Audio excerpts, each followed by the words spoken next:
Assalamualaikum warahmatullahi wabarakatuh. Perkenalkan, nama saya Ilham Nubranata dari Informatika 7 dengan NIM 21114289. Saya di sini akan menerangkan tentang perangkat keras dan media penyimpanan. Perangkat keras atau hardware adalah semua jenis piranti komputer yang bersifat fisik, dapat dilihat secara kasat mata maupun dirasakan secara langsung. Fungsi hardware yaitu untuk mendukung kinerja komputer, menampilkan atau menerima input masukan proses, mengolah data informasi, memberikan output, serta menyimpan data atau informasi yang terpasang di dalam maupun di luar komputer. Komponen perangkat keras pertama yaitu power supply. Hardware ini berfungsi untuk mengelola energi listrik untuk disalurkan ke perangkat lain di dalam komputer. Tanpa hardware ini, komputer hanyalah rongsokan belaka karena tidak dapat menyala. Power supply biasanya memiliki spek yang berbeda-beda tergantung daya yang diperlukan untuk menyalakan sebuah komputer. Dan selanjutnya yaitu motherboard. Perangkat hardware ini adalah inti fungsi komputer. Jika diumpamakan, power supply adalah jantung dan motherboard adalah sistem saraf. Semua perangkat komputer harus dihubungkan dengan motherboard untuk dapat bekerja dengan baik. Motherboard sendiri ditempeli perangkat hardware yang bisa digabungkan sendiri. Perangkat itu adalah CPU, GPU, dan storage.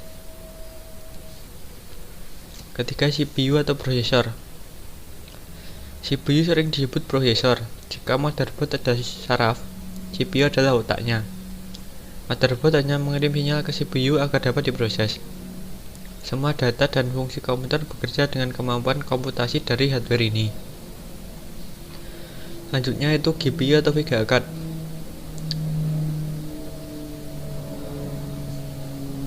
Jika CPU adalah otak utama, GPU adalah otak cadangan yang khusus melakukan komputasi untuk grafis dan tampilan.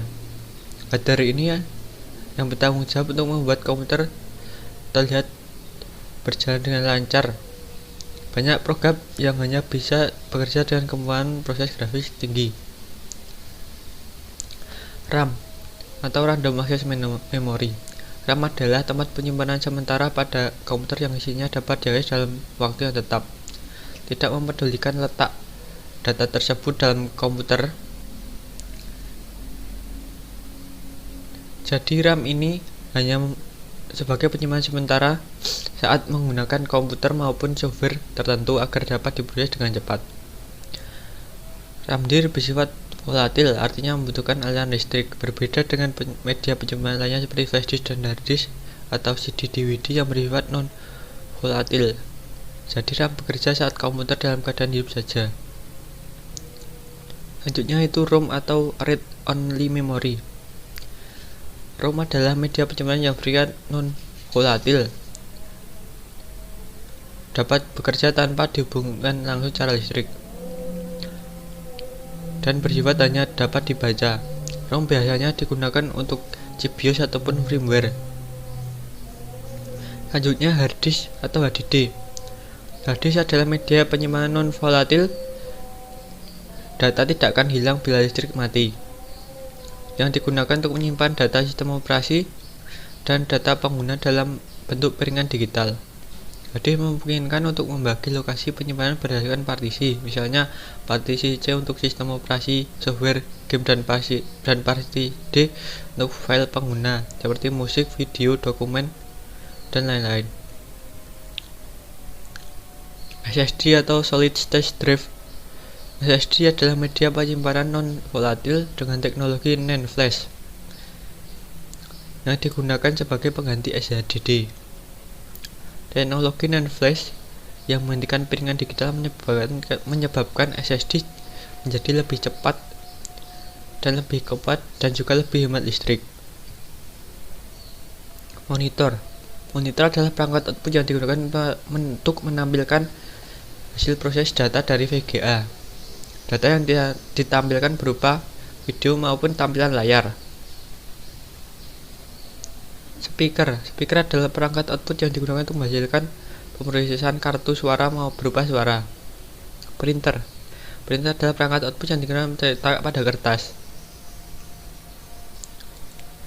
Selanjutnya mouse adalah perangkat peripheral komputer yang digunakan untuk melakukan input berupa data gerakan kursor, klik, dan scroll. Mouse pada awalnya menggunakan bola untuk melakukan gerakan kursor. Seiring berkembangnya teknologi, digunakanlah sensor cahaya untuk mendeteksi pergerakan. Selanjutnya adalah keyboard.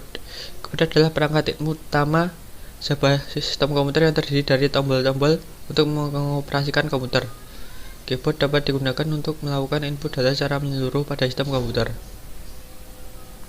DVD-ROM adalah perangkat keras yang digunakan untuk membaca inputan dari kepingan digital berupa CD atau DVD. Perangkat ini biasa digunakan untuk menginstal sistem operasi atau software.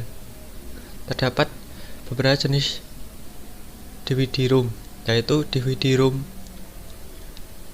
dan CD-ROM dengan kemampuan R, yaitu read atau hanya bisa membaca, atau RW, bisa read membaca dan write menulis.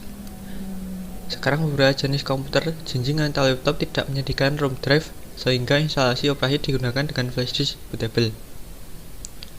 Penyimpanan atau storage adalah sebuah perangkat digital yang berfungsi untuk menyimpan berbagai macam data digital yang dapat disimpan dalam kurun waktu yang tidak menentu tergantung usia dan perawatan dari perangkat storage itu sendiri.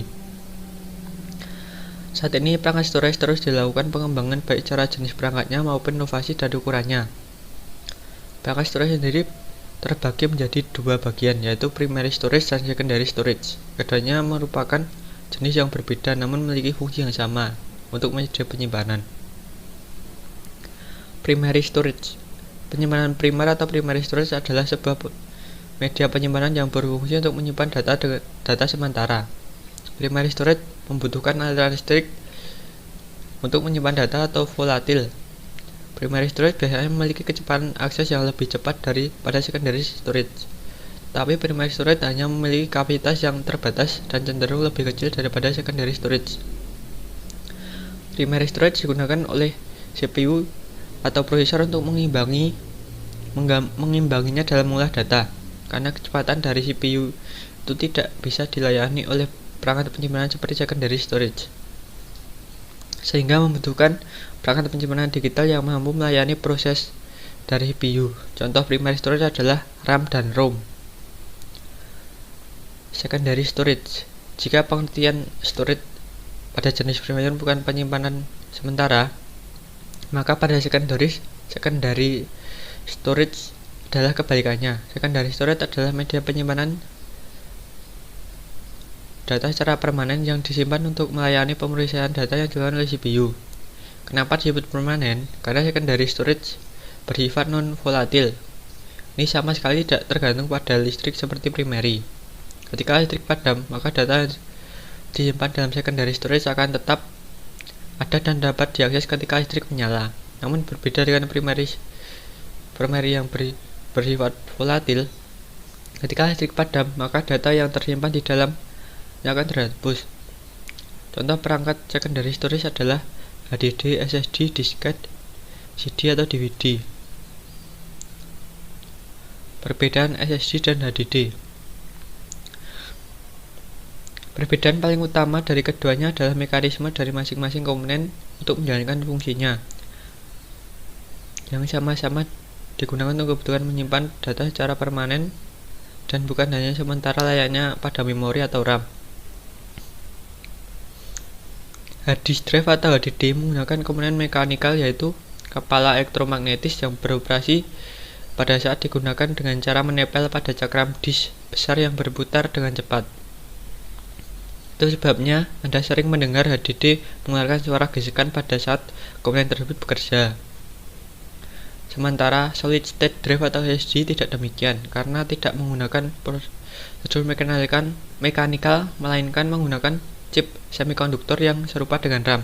Namun bedanya, yang disimpan adalah memori non-volatil, sementara RAM yang disimpan adalah memori volatil. Perbedaan ini menjadikan SSD itu tidak berisi layaknya HDD pada saat bekerja.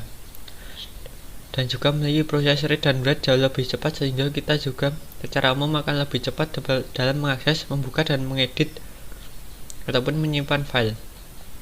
Kali ini yang membedakan hal lain yang membedakan adalah dalam hal ukuran, di mana HDD memiliki ukuran yang lebih besar dikarenakan membutuhkan komponen mekanikal dalamnya, sementara SSD hanya menggunakan chip atau ukurannya akan lebih kecil, bahkan sangat kecil apabila kita bicara SSD M2. Kelebihan dan kekurangan SSD. Kelebihan SSD jauh lebih cepat apabila dibandingkan HDD, lebih kokoh dan lebih tidak mudah rusak apabila dibandingkan HDD. Kekurangannya, kapasitas ruang yang ditawarkan saat ini masih lebih kecil dibandingkan HDD. Harganya jauh lebih mahal apabila dibandingkan dengan HDD. Masa pemakaian umur SSD lebih singkat dibandingkan HDD, dengan perkiraan sekitar 10 tahun, sementara HDD jauh lebih lama. Kelebihan dan kekurangan HDD. Harganya saat ini masih jauh lebih murah apabila dibandingkan dengan SSD ataupun SSD M2. Kapasitas ruang ditawarkan masih lebih besar dibandingkan SSD. Masa pakai atau umur HDD lebih lama dibandingkan SSD. Kekurangannya, HDD lebih ringkih dibandingkan SSD dan rentan rusak, terutama apabila masalah pada cakram dan pita elektromagnetisnya. Kecepatan HDD jauh lebih lambat dibandingkan dengan SSD. Sekian yang dapat saya sampaikan, kurang lebihnya mohon maaf. Wassalamualaikum warahmatullahi wabarakatuh.